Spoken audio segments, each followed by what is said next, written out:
Hey guys, Tania Rubin with episode 46 of Temecula Uncorked, the weekly show where we talk about all things wine country, Temecula Valley, getting out and exploring and enjoying everything that this beautiful valley has to offer.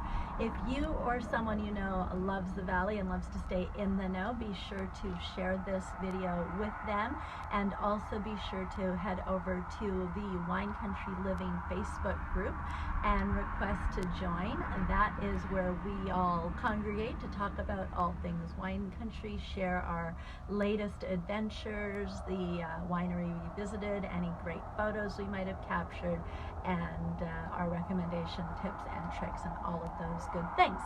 So this week, I don't know if everyone saw it, but I feel like it has been blazing through Temecula social media faster than it can be driven by the Santa Ana winds.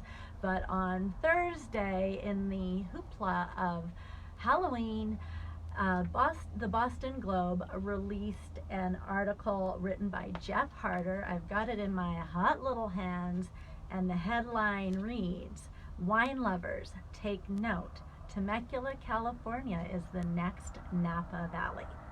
So, of course, with a strong statement like that, you can immediately guess that there was all kinds of controversy. So I thought it would be fun in today's episode of Temecula Uncorked to kind of break down the article a little bit and have a discussion. What do you think? Do you agree? Is Temecula Valley the next Napa Valley? Is Temecula Valley uniquely different from Napa Valley? Which that would be my stance, that it is a different region, but very, very beautiful.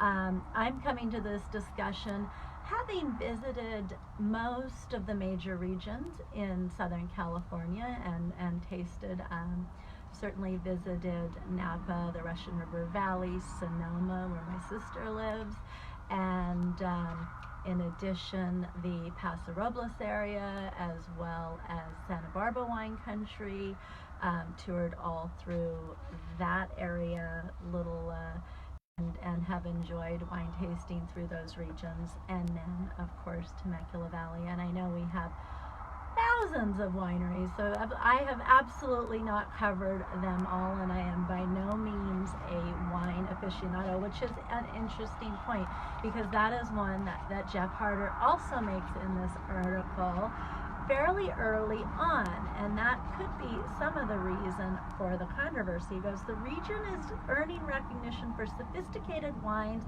bottling Spanish and Mediterranean varietals suited to Temecula's hot days, cool nights, and afternoon breezes rolling in 22 miles from the Pacific Ocean. In head-to-head contests, Temecula winemakers regularly beat out their counterparts from up north." Oops, that's not the part I want. I did want to share that. I have it highlighted here to share, but that is not the part that was controversial. The next line, "I seldom spend more than $25 on a bottle, and my viticulture vocabulary is as underdeveloped as my palate, but I'm not a total caveman. I've tasted Cabernet and Napa, know the differences in how tannins feel in my cheeks, and I don't drink barefoot Chardonnay." So he's kind of setting himself up to say, like, hey, I feel like I'm a person who enjoys wine, but I'm not necessarily, sommelier level 1, 2, or anything beyond, but I'm a regular enjoyer, and maybe a slightly more than your average American enjoyer, given that he can identify the term tannins. So that gets you something, right? There's definitely is my bar too low? Is it too high? I'm not sure. So that was kind of interesting, is that I think right out of the gate, some of the comments in the articles took him to task for not necessarily being enough of a wine expert to make such a big, bold statement that Temecula, California is the next Napa Valley, which is a pretty bold statement. Those are some big shoes to fill. So where did he visit on this trip? He went to Bailey Winery, from what I can tell from what he shared. Bailey Winery, Akash, Fazeli. He went to Dofo. He went to Renzoni, Hart, Weens, Leoness, and South Coast. So he kind of did a nice was 9 wineries. I think he was in town for 2 days. He went into Old Town and visited Nightingale's, Devilicious. He also swung by Pachanga. He said he contemplated taking a hike, but somebody mentioned rattlesnakes, and that threw him off the trail. I guess they didn't mention that usually the rattlesnakes will go anywhere that you aren't, and if you use a reasonable amount of care, you should be fine with any possible encounters you might have with a snake, but that was enough to deter him, so who's to say. So that was his tour, where he went. I have a couple of other things highlighted that I wanted to share in my discussion of his visit and what he thought. And I am really curious to hear, like, have you read the article? What did you think of what he said? So he said, touring today's Temecula is as much about the surroundings as the olfactory senses. Akash Winery, which opened last summer, has a stunning panorama. The contemporary tasting room is sited in the middle of the 20-acre vineyard, and a crisp Sauvignon Blanc and Rosé is what he drank while he was visiting there. So I think in my thought and my way of reading this, that he hits on a really key point, and one of the things that I love about the Temecula Valley, which is that it is a full sort of spectrum of your senses, and that you really feel immersed in. Oops, just a second here. I'm having some low battery. I'm gonna have to talk fast before my battery runs out. But talking about sort of the senses of being able to go to the wineries and take in their scenery and their foods, he didn't necessarily dig too deep into that, but that is one of the things that I particularly find enjoyable, and one of the things that attracted me to the Temecula Valley. I think it's different than Napa Valley, and I certainly think while it may not have the same reputation at this point, I think we're coming a long way. It is not kind of the party scene, and I may be coming at it as someone who didn't encounter Temecula 20 or 30 years ago, have a different perspective, because I don't have that memory or that vision in my mind giving me any different opinion. So I came in a number of years ago and was quite impressed. Hey Laura, nice, thanks so much for checking in,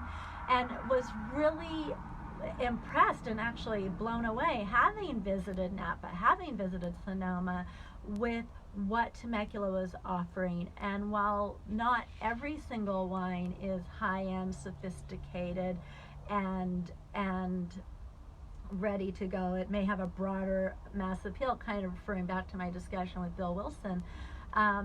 There are wines here that are being produced that are exceptionally good, and as the first quote that I read by mistake stated, that are competing head to head by people who do know wines certainly much better than myself.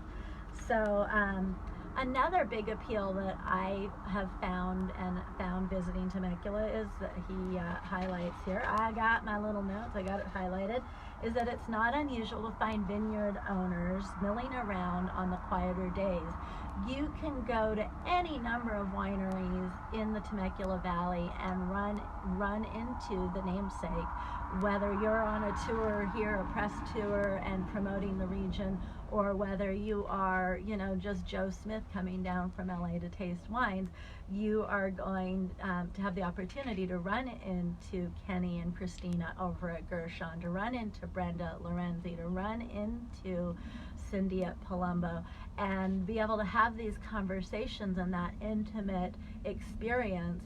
You might not get that at the larger tasting rooms, but you are certainly able to get that. Like, you'll run into the Weens down at the Wine Ranch in Murrieta, and that is not something that some of the larger wineries up in Napa can offer. So my contention is going to go back to my original point, and that is that I think that Temecula has a lot to offer as a visitor, and that it is a different experience. And I think one of the things that Temecula has done really, really well is created a visitor experience that really does give something to a lot of different visitors, and in a fashion that makes it really easy to visit. So you can come and have a food and wine experience in one place. The regulation and the zoning in Napa do not allow for that. In Sonoma, they don't allow for that. So you need to go and dine, and then you need to go and wine taste. You cannot merge those two experiences with a great amount of ease. When you go into the northern Santa Barbara wine tasting area, it's beautiful, but it is miles and miles and miles between wineries. It is amazing to be able to come into Temecula Valley, cross Butterfield Stage, and have all of these great experiences within a mile or two of one another, very easily visited. You know, this gentleman was here for 2 days and was able to visit not only 9 wineries, but also Old Town and Pachanga, which is quite remarkable. Another quote that I loved, I mentioned how I'm reminded of Northern California. He mentioned he was having a conversation with Robert Renzoni, and I mentioned how much he was reminded of Northern California, and Renzoni said that this is what Napa was 30 years ago. So that's kind of the general, you know, again, I'm not sure. I think that that part is true in terms of encountering the winemakers and maybe the kind of how far we are in our infancy as a wine region that is getting recognition and becoming a destination. But I'm not sure it's reflected on that experience, because I think the experience of visiting here versus Napa and Sonoma and Paso Robles and Santa Barbara is quite dramatically different. And one of the things I think that we excel on. Another interesting note from the article that I loved was Jim Hart from Hart Winery saying that he was thinking that 2019 may be the best vintage that Temecula has put out in over a decade. So that is super exciting for the future, as we've been coming up in our wine quality to have our winemakers making bold statements like that. It will be exciting in a few years to see how that comes to fruition. And the wine, this is his kind of conclusion to the article. The wine, to my admittedly raw sensibilities, has been uniformly wonderful. No doubt it gets, he says, weekends may get claustrophobic, but there are something like 20 million people within a few miles of Temecula, and there are certainly very limited or no crowds Monday, Tuesday, and so his kind of finishing thought was that he ran into a lady on the airplane and kind of mentioned Temecula, and her was like, I hear the wines are improving. And I think that that is the general sentiment, is that it's not all party buses, although some wineries do have that. Renzoni has a sign outside saying no groups larger than 8 people. The promotion and what the wine region is doing is just trying to elevate the whole experience as a whole. He was talking about telling his server at Lyonesse that he loves Pinot Noir, and that's one of his favorite varietals. I happen to be a fan of Pinot Noir as well. My husband's favorite varietal is Pinot Noir, and so I was a big Merlot drinker, and then my husband liked Pinot Noir, so that kind of became our compromise. So he said the server recommended a glass of the Cinsault, a Rhone varietal that he'd never heard of before. I'm in love from the first sip. Cherries and raspberries on the front end, low acid and restrained tannins on the back, bright, crisp, and easy to drink. My thought is that sentence there gives him another little hit of credibility. I think his description of the wine is quite elegant, and that is not the description of someone who doesn't have any idea what he's talking about. So I'm going to give him some credibility based on that little description, although he did early on in the article say he was no aficionado. I don't think he's a schmuck either. Is Temecula Valley the next Napa Valley? I don't know the answer to that. I think it is a unique and distinct experience that is unlike Napa, unlike Russian River Valley, unlike Sonoma, unlike Paso Robles, unlike Santa Barbara wine country. I think we offer the visitor a really unique and fun and enjoyable experience, those are my 2 cents. I'm super excited to hear what your thoughts are. I've been seeing the chatter on this for the last few days, so I thought this would be a really fun discussion to have. I want to know your thoughts. Do you agree with the article? Disagree? Do you agree with me? Disagree? Would love to hear what you're thinking. And again, if you love wine country, want to learn more, want to see behind the scenes, what's going on with harvest, what's going on with different anniversaries, who's harvesting what grapes, come out, join Wine Country Living. And we also host a monthly meetup every month. This month we will be meeting November 20th, location to be determined, so definitely email me to RSVP for that and join the Wine Country Living Facebook group. Be sure to share this with anyone that you know that might have an opinion. If they love Napa Valley or love Paso Robles and are dissing Temecula, share this article. Let's see what they have to say. What do they have to say about Temecula being named by Wine Enthusiast as one of the top 10 wine destinations in the world? Love to hear your thoughts and comments. Thank you so much for watching. Have a fantastic week, and I look forward to being back again next week with another episode of Temecula Uncorked.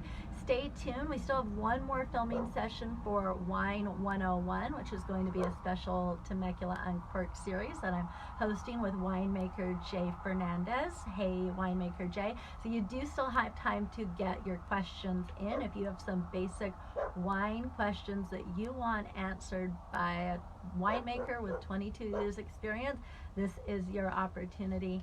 Thank you guys so much for watching. We will talk to you again soon. Have a fantastic week.